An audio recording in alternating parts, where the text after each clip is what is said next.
presentation on mental health because I know it's a really prevalent issue in today's world. So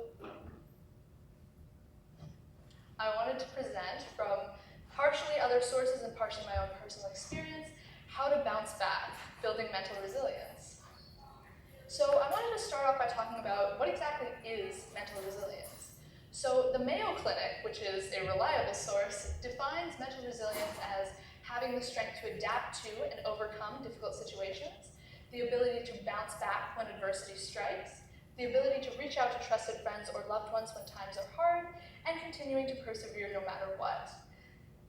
Mental resilience is super, super important for everyday life and for challenges that you might find yourself faced with, difficult situations or things that set you back in some way.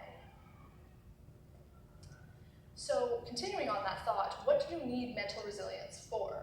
So mental resilience keeps us from feeling overwhelmed or overly stressed by work. I know for my IB kids in the audience, this is a big one. We often have trouble managing our stress when we have large workloads, and we'll sometimes resort to unhealthy coping mechanisms, such as procrastination. This is one that I have a lot of difficulty with. Another one is that it prevents depression, anxiety, and other mental health challenges. A lot of people struggle with these in today's world, and mental resilience is a really great tool to help prevent these.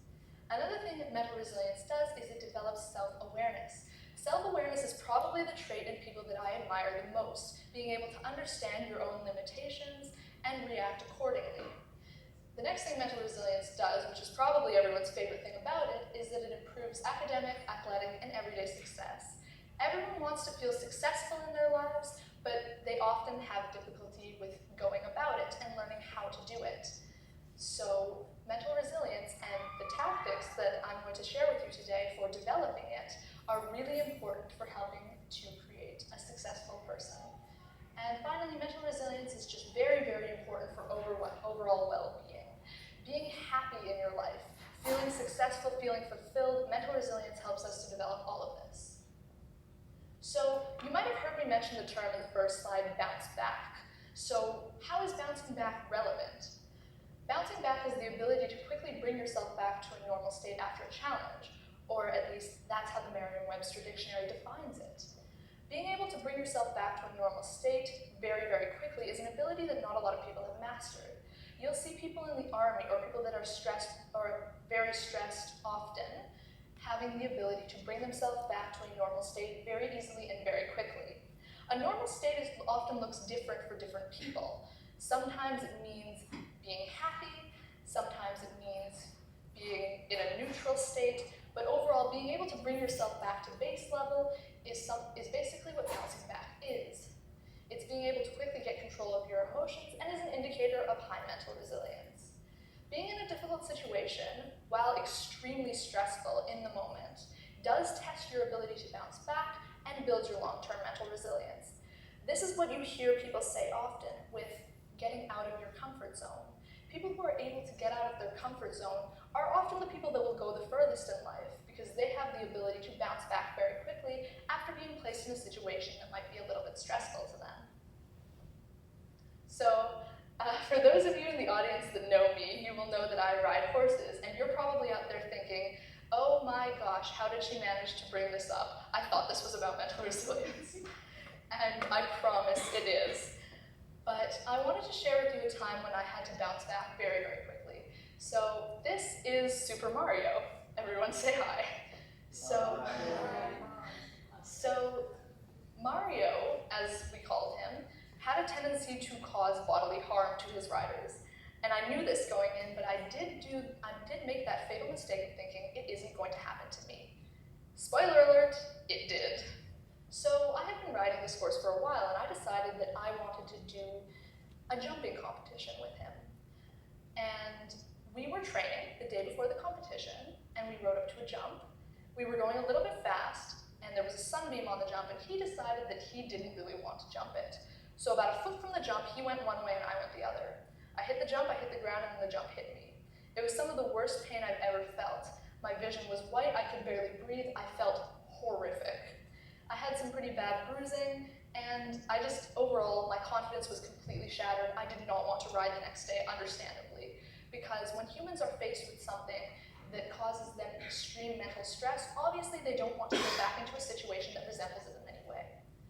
Now, I got back on the horse, as they say in the saying, and I rode the competition the next day, and I rode a fantastic round. So how did I do it? Well, I didn't even realize it at the time, but I used some strategies for bouncing back. So the first thing I want to share with you is strategies to build mental resilience so that you don't have to feel the need to bounce back in a way that is uncomfortable for you, but rather you are very comfortable bouncing back very easily and know how to do it. So what are some strategies to build mental resilience? So small ways to increase mental resilience include trying to clear and organize your mind under pressure. So this is one that I often do on a day-to-day basis where, let's say I have a test or an assignment or something that I'm just generally very, very stressed about. I will try to organize and clear my thoughts so that I'm not as stressed about doing it. The next thing is thinking about maintaining patience when frustrated. This is one that I have a lot of difficulty with, and I know a lot of people have difficulty with as well. Being patient when you're frustrated is a wonderful ability to have, but it can be very, very difficult. So if you're trying to build your long-term mental resilience, I wouldn't start with this one or the next one, but they're really, really good for developing your mental resilience. So the next one is trying to accept uncertainty or lack of control in your life. Often you're placed in a situation where you don't really know what to do, you're wondering, why is this happening to me? And what you kind of have to do is just accept that this is how it is. You don't have control over that. What you can control is your reaction to whatever situation you're placed in. The next one is probably my favorite one. It's seeking out a sense of purpose, trying to find it before it finds you. A lot of people think, I have to wait for my purpose to find me. My purpose in life is going to come to me at the moment when I least expect it. Newsflash, it is not. You have to look for it. You have to find something that gets you out of bed in the morning. This is a trait of highly mentally resilient people, being able to get up and go even when you're not feeling like it, because you have something that gets you out of bed, whether it's a friend, a loved one, some very important work that you're doing, anything. Being kind to yourself and others is another big one. I know a lot of people have some difficulty being kind to themselves. This is one that I personally have to work on as well. But being kind to others costs us absolutely nothing. You can just extend a hand of friendship or invite somebody that's maybe been left out.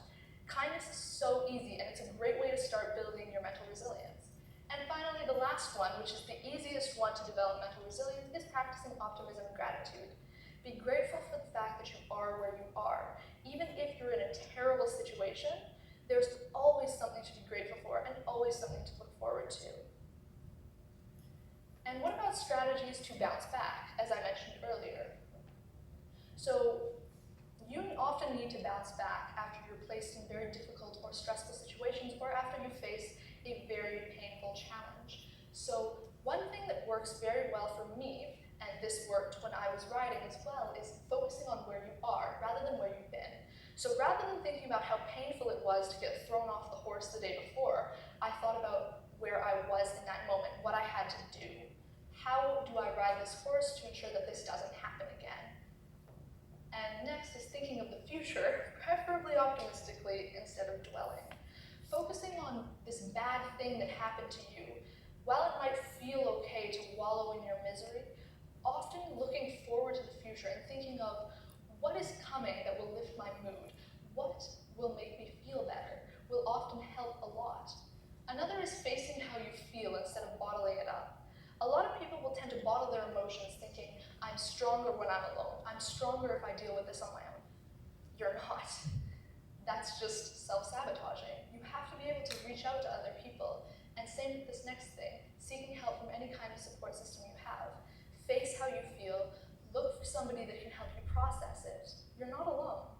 And the next one is doing things that you love to take care of yourself, whether that's exercise, reading, video games, watching your favorite show.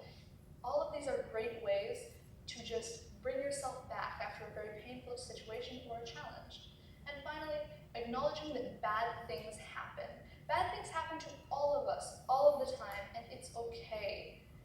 We have to move forward. We can't dwell on the past. So the The moral of the story is that you often can't control the situations that you're placed in. Unfortunately, bad things do happen, and we just have to be okay with that. We have to be okay with the fact that we have a lack of control over a situation. If it's raining, do you curl up and cry because it's going to ruin your hair, or do you grab an umbrella? You can control your reaction to the situations that you're placed in.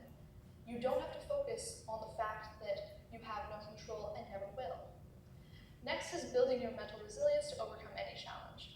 When I say any challenge, that might be a bit of an exaggeration. Everybody's trauma and pain is different, and we all go through very, very different things. Everybody is unique.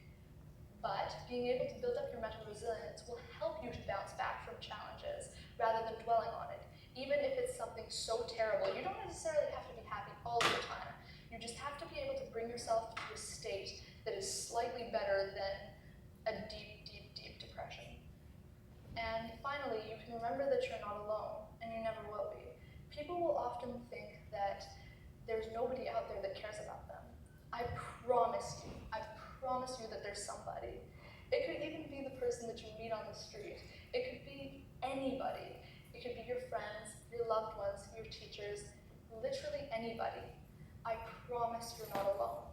While you might not be going through the same thing as somebody else, I promise there's somebody out there with roughly the same framework of emotions that you're feeling.